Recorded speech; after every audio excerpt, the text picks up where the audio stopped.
तो मूवी की शुरुआत में हम जापान की एक न्यूज को देखते हैं जिसमें बताया जाता है कि गवर्नमेंट ने ई स्पोर्ट को बाकी स्पोर्ट्स की तरह कंसीडर कर लिया है, जिसकी वजह से अब की बार जापान की एक बहुत पॉपुलर गेम जिसका नाम ग्लोरी था, उसका नेशनल चैंपियनशिप इवेंट इस बार बहुत बड़े स्केल पर होने वाला था, जिसमें जीतने वाले को एक गोल्डन ट्रॉफी के साथ साथ एक बहुत बड़ा कैश प्राइज भी मिलेगा। अब ये न्यूज सुन के बहुत ही बड़ा ई स्पोर्ट प्लेयर जिसका नाम मैक्स था, वो ग्लोरी गेम की सबसे अच्छी टीम रॉयल स्टाइल को ज्वाइन कर लेता है, क्योंकि वो इस साल होने वाली चैंपियनशिप जीतना चाहता था। इस तरफ हम किंग और सैम नाम के दो अच्छे दोस्तों को देखते हैं जो एक इंटरनेट कैफे में काम करते थे। साथ ही ये दोनों भी बाकी लोगों की तरह ये न्यूज पढ़ लेते हैं, जिसकी वजह से सैम बहुत खुश हो जाता है, क्योंकि वो दोनों भी ग्लोरी गेम खेलते थे और सैम का भी मैक्स की तरह सपना बन चुका था कि वो इस चैंपियनशिप को जीते। पर सैम को अपना सपना पूरा करने के लिए एक टीम की जरूरत थी, इसलिए वो चैंपियनशिप में 7 भाग लेने के लिए किंग से पूछता है, जो कि इस गेम का एक गॉड प्लेयर था। पर किंग टूर्नामेंट में पार्ट लेने के लिए मना कर देता है, क्योंकि किंग की फैमिली चाहती थी कि वो पढ़ाई में ध्यान दे, ना कि किसी गेम में। एक दिन कैफे का ओनर इन दोनों से मदद मांगता है, क्योंकि ग्लोरी गेम में बॉस कैरेक्टर ने उसका कोई खास ट्रेजर चुरा लिया था जो उसे फिलहाल ही मिला था। ये सुन के वो दोनों अपने अपने गेमिंग कार्ड की मदद से गेम में एंटर हो जाते हैं। साथ ही ये दोनों अपने गेमिंग फ्रेंड्स को भी बुला लेते हैं, जिन्हें ये सिर्फ गेम में ही जानते थे। अब गेम में एंटर करने के बाद ये सब देखते हैं कि उस खास ट्रेजर को चुराने के लिए कई सारे प्लेयर्स उस बॉस कैरेक्टर पर हमला कर रहे हैं, जिनमें से एक रॉयल स्टाइल टीम का दूसरा सबसे अच्छा प्लेयर भी था। ये देखकर किंग कैप्टन होने के नाते एक प्लान बनाता है, जिसमें वो और सैम कुछ प्लेयर्स और रॉयल स्टाइल टीम के मेंबर को हराएंगे और बाकी लोग दूसरे प्लेयर्स को मारते हुए बॉस को भागने से रोकेंगे। इसके बाद वो इसी प्लान के अकॉर्डिंग अलग अलग टीम में डिवाइड हो जाते हैं, जहाँ किंग एक एक कर सैम के बनाए हुए वेपन से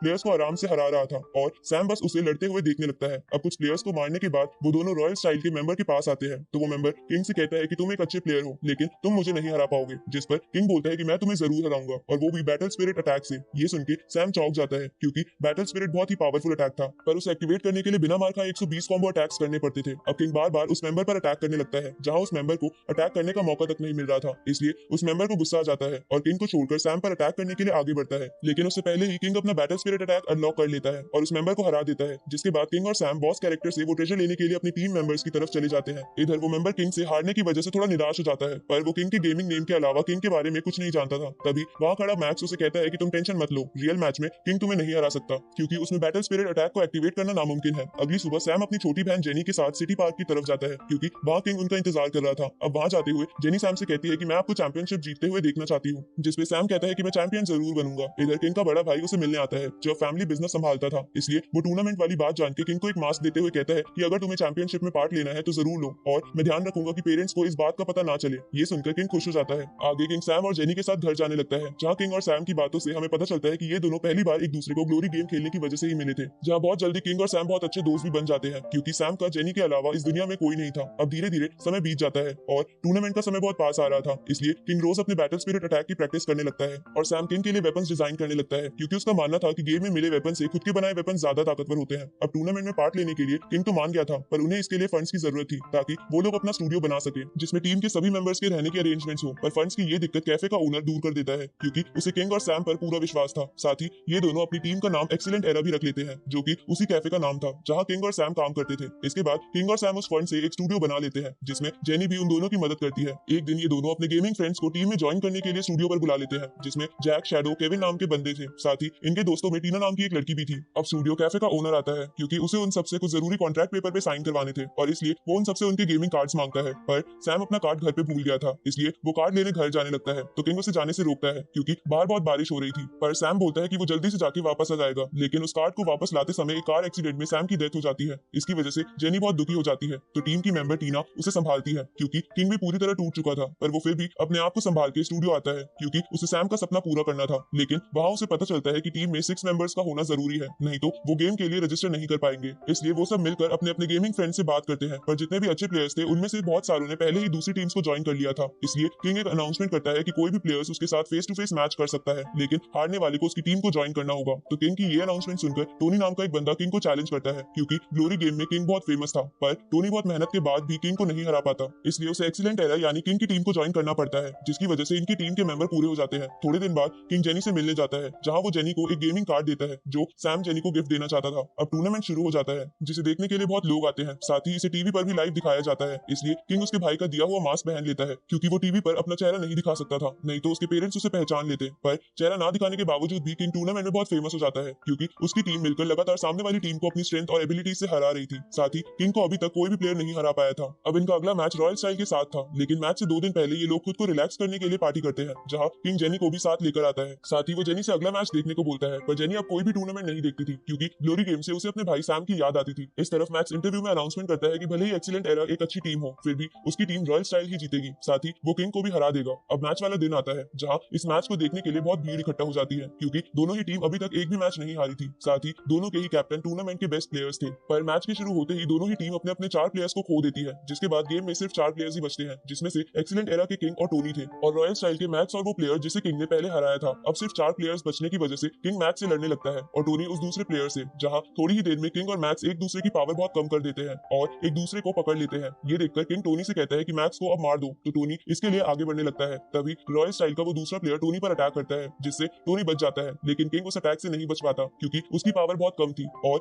वो बंधा हुआ था। अब किंग के मरने की वजह से टोनी बहुत घबरा जाता है क्योंकि उसे लगता है कि अब वो उन दोनों से कैसे लड़ेगा। इस मौके का फायदा उठा के बहुत कम पावर होने के बावजूद भी मैक्स टोनी को मार देता है, जिसकी वजह से रॉयल स्टाइल इस मैच को जीत जाती है। जहां मैच के बाद मैक्स के साथ वाला प्लेयर किंग को बताता है कि तुम्हारी टीम तो अच्छी है, पर तुम्हें टोनी पर ध्यान देना होगा क्योंकि वो तुमसे पहले रॉयल स्टाइल को ज्वाइन करने आया था, लेकिन वो टेस्ट में फेल हो गया था क्योंकि उसका टीम वर्क अच्छा नहीं है। ये सुनकर किंग समझ जाता है कि टोनी मैच में इसलिए घबरा गया था क्योंकि रॉयल स्टाइल ने उसे रिजेक्ट कर दिया था और उसी को सच मानकर टोनी को लगा कि वो नहीं जीत पाएगा। इधर टीम के बाकी मेंबर्स टोनी से कहते हैं कि अगर तुम सही से खेलते तो शायद हम जीत जाते। ये सुनकर टोनी को गुस्सा आ जाता है और वो टीम मीटिंग छोड़कर चला जाता है। तभी वहाँ किंग आ जाता है और अपने बाकी टीम मेंबर से कहता है कि हम मैच इसलिए नहीं हारे कि टोनी ने अच्छा नहीं खेला, हम मैच इसलिए हारे क्योंकि हमारा टीम वर्क अच्छा नहीं है और हमें उस पर ज्यादा फोकस करना होगा ताकि मैच शुरू होते ही हमारे इतने लोग ना मारे जाए। अगली सुबह कैफे ओनर किंग से कहता है कि हमें टोनी को निकाल कर किसी और प्लेयर को रख लेना चाहिए क्योंकि टोनी हमारे लिए मुसीबत साबित हो सकता है। कैफे ओनर की ये बात टोनी सुन लेता है और वो गुस्से में बोल देता है कि मैं खुद ही टीम छोड़कर जा रहा हूँ। जिसके जाने के बाद किंग कैफे ओनर से बोलता है कि टोनी ही हमारी टीम का मेंबर होगा क्योंकि उसकी फाइटिंग एबिलिटीज कमाल की है, इसलिए हम सब थोड़े समय तक टोनी को अकेला छोड़ देंगे ताकि वो सही फैसला ले सके। साथ ही किंग अपने टीम मेंबर से भी ये कह देता है कि कोई टोनी को कुछ नहीं कहेगा। आगे किंग सैम के बनाए हुए वेपन को अपग्रेड करने की कोशिश करने लगता है। साथ ही वो जेनी को न्यू ईयर की शॉपिंग के लिए भी ले जाता है, जहां ये दोनों फायर फेस्टिवल के दौरान सैम को याद करते हैं। थोड़े दिनों बाद एक्सीलेंट एरा और रॉयल स्टाइल दोनों ही टीम फाइनल में पहुंच जाती है क्योंकि दोनों ही टीम ने सबसे ज्यादा मैच जीते थे। इस अनाउंसमेंट के बाद किंग टोनी से मिलने जाता है, जहां वो टोनी से कहता है कि वो अभी भी टीम में है और वो फाइनल मैच उनके साथ ही खेलेगा। जिस पर टोनी बोलता है कि ऐसे वो वापस नहीं आएगा क्योंकि वो टीम वर्क में अच्छा नहीं है, जिसकी वजह से वो सबको मुसीबत में डाल देगा। तो किंग उससे कहता है कि ये तुम्हें लगता है कि तुम टीम वर्क में अच्छे नहीं हो या सिर्फ तुम रॉयल स्टाइल के टेस्ट के रिजल्ट को सच मान रहे हो। ये सुनकर टोनी सोच में पड़ जाता है, जिस पर किंग उसे कहता है कि एक्सीलेंट एरा उसका फाइनल मैच में वेट करेगा।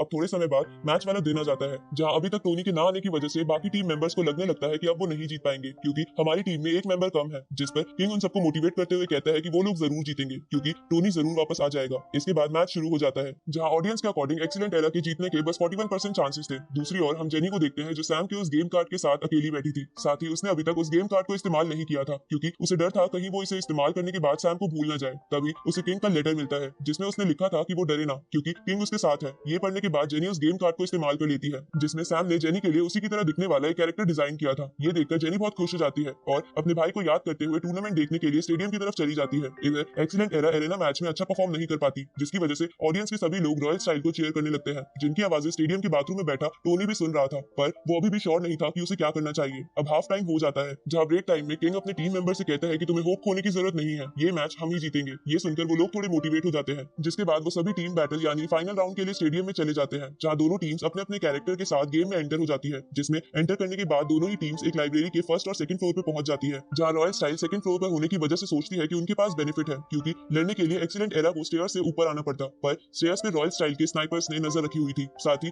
लिफ्ट से भी वो ऊपर नहीं आ सकते थे क्योंकि लिफ्ट का डोर ओपन होते ही रॉयल स्टाइल एक्सीलेंट एरा को भून देती। इधर किंग एक प्लान बनाता है और वो अकेला लिफ्ट के ऊपर बैठकर सेकंड फ्लोर पर जाता है, जहां किंग को अकेला देखकर मैक्स अपने मेंबर को और किंग पर अटैक करने को बोल देता है, पर किंग मैक्स के मेंबर्स के साथ बड़ी आसानी से लड़ रहा था। तभी एक्सीलेंट एरा का जैक सेकंड फ्लोर के कुछ पिलर्स तोड़ देता है, जिसकी वजह से मैक्स सेकंड फ्लोर से गिर के फर्स्ट पर आ जाता है, जहां एक्सीलेंट एरा के 3 मेंबर्स मैक्स से लड़ने लगते हैं। इधर किंग समझ जाता है कि रॉयल स्टाइल के 2 मेंबर्स अभी भी कहीं छुपे हुए हैं। तभी स्टेडियम में टोनी आ जाता है, जिसे देखकर ऑडियंस बहुत खुश हो जाती है क्योंकि इससे मैच बराबरी का हो जाता। इसके बाद टोनी भी गेम में आ जाता है, जिसके बाद वो और एक्सीलेंट एरा के कुछ और मेंबर्स मिलकर मैक्स को पकड़ लेते हैं और उन्हें लगता है कि अब वो बस जीत गए। पर तभी मैक्स उस छुपे हुए प्लेयर को इशारा करता है तो वो मेंबर अचानक से सामने आकर उन सब पर एक स्पेल का इस्तेमाल करता है, जिसकी वजह से उन सब की पावर बहुत कम हो जाती है। साथ ही किंग की पावर भी रॉयल स्टाइल के 3 मेंबर से एक साथ लड़ने की वजह से कम हो रही थी, पर इसके बावजूद भी किंग लगातार अटैक करके अपने कॉम्बो अटैक्स बढ़ा रहा था। दूसरी तरफ टोनी रॉयल स्टाइल के उस मेंबर से लड़ने लगता है और बाकी सब मैक्स से, लेकिन मैक्स उन सबसे बड़े आराम से लड़ रहा था, जिसकी वजह से उनकी हेल्थ और भी कम हो जाती है। साथ ही टोनी भी उस मेंबर से पिट रहा था, इसलिए एक्सीलेंट के मेंबर्स किंग से पूछते हैं कि अब हम क्या करें, जिस पर किंग कुछ नहीं बोलता क्योंकि वो बस अपने कॉम्बो अटैक्स बढ़ा रहा था। ये देखकर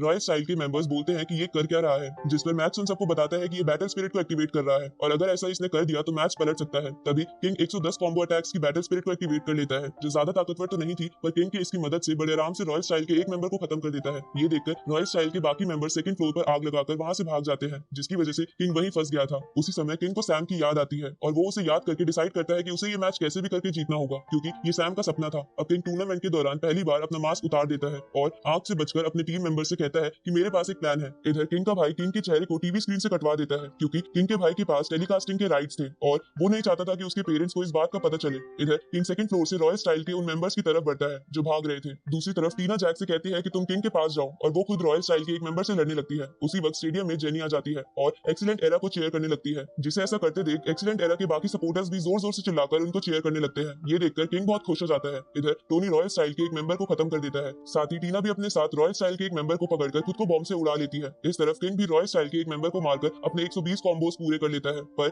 उसे बैटल स्पिरिट एक्टिवेट करने के लिए फुल पावर की जरूरत थी, इसलिए टोनी और केविन अपने आप को सेक्रीफाइस करके किंग की एक्सीलेंट एरा के हीलर तक पहुंचने में मदद करते हैं। साथ ही वो हीलर भी किंग की पावर को फुल करके अपने आप को सेक्रीफाइस कर देता है, क्योंकि वहां चारों ओर आग लगी हुई थी जिससे बचना नामुमकिन था। अब किंग बैटल स्पिरिट को एक्टिवेट करके मैक्स की तरफ अटैक करता है, लेकिन मैक्स को बचाने के लिए वो दूसरा मेंबर उस अटैक के सामने आकर अपनी जान दे देता है, जिसके बाद सिर्फ किंग और मैक्स बचते हैं। तो किंग सैम का बनाया हुआ वेपन बाहर निकाल लेता है। ये देखकर जेनी की आंखों में आंसू आ जाते हैं, साथ ही पूरी ऑडियंस भी चीख रही थी, क्योंकि मैच बहुत इंटरेस्टिंग मूड पर आ गया था। इधर किंग और मैक्स एक छोटी सी जगह पर लड़ने लगते हैं, क्योंकि बाकी सब जगह पर आग लग चुकी थी, पर इसके बावजूद भी वो दोनों एक दूसरे को बराबर की टक्कर दे रहे थे। तभी मैक्स अपनी लाइटनिंग से किंग पर लगातार अटैक करता है, तो किंग भी मैक्स पर पेपर बॉम्ब का इस्तेमाल करता है, जिसकी वजह से बस उन दोनों की थोड़ी सी हेल्थ ही बाकी रह गई थी। ये देखकर सब चौंक जाते हैं। इधर मैक्स एक स्पेल कास्ट करके अपने वेपन की स्पीड को बढ़ा लेता है और किंग से कहता है कि तुम अब नहीं जीत सकते, क्योंकि किंग बैटल स्पिरिट मोड में स्पेल कास्ट नहीं कर सकता था। अब मैक्स अपने वेपन के साथ आखिरी मूव के लिए किंग की तरफ बढ़ता है। तभी किंग को सैम की याद आती है और वो बैटल स्पिरिट की एक हिडन टेक्निक से मैक्स के वेपन को पकड़कर अपने वेपन से मैक्स को मार देता है और किंग के ऐसा करते ही एक्सीलेंट एरा ये चैंपियनशिप जीत जाती है, जिसकी वजह से सभी टीम मेंबर्स बहुत खुश हो जाते हैं और नाचने लगते हैं। साथ ही स्टेडियम में भी सभी एक्सीलेंट एरा को चीयर करने लगते हैं और जेनी भी बहुत इमोशनल हो जाती है। इधर किंग उस गोल्डन ट्रॉफी की तरफ देखकर कहता है कि मैं जीत गया सैम, और इसी ब्यूटीफुल एंडिंग के साथ ये मूवी यही खत्म होती है।